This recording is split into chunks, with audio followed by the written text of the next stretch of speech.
in midseason last year, Combs. So way or no way, with the addition of Calvin Ridley to the Jacksonville Jaguars roster, they are a legitimate threat in the AFC next season. Welcome to Chicago. No, I'm just joking. Calvin Ridley, if he, God,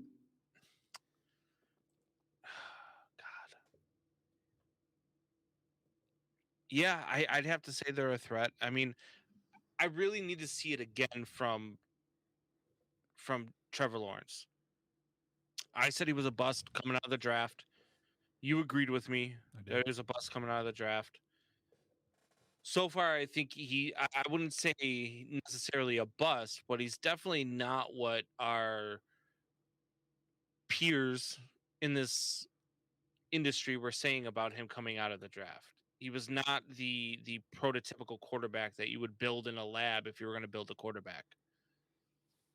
He is not that guy, but if he's as good as he was in the second half of last season, they could be a tough out in the South. Yeah. So first things first, Combs, is let's put a caveat on that.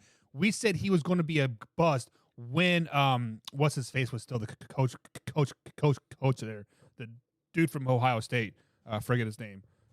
The guy that kicked the kicker in the face and stuff like that. Whatever his name.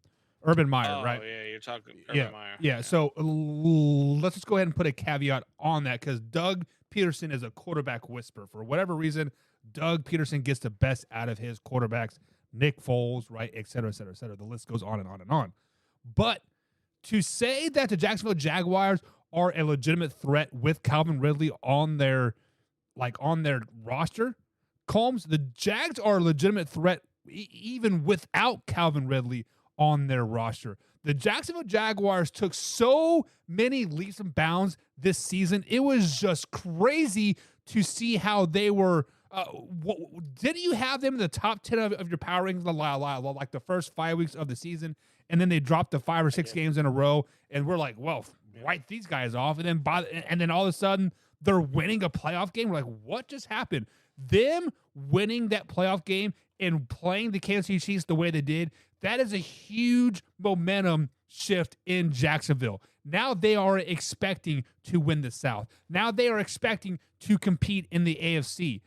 Before that, they were not expecting to. They were just kind of happy to be there, right? They have learned how to lose in the playoffs. Now they're going to win. They are a legitimate threat in the AFC. And Trevor Lawrence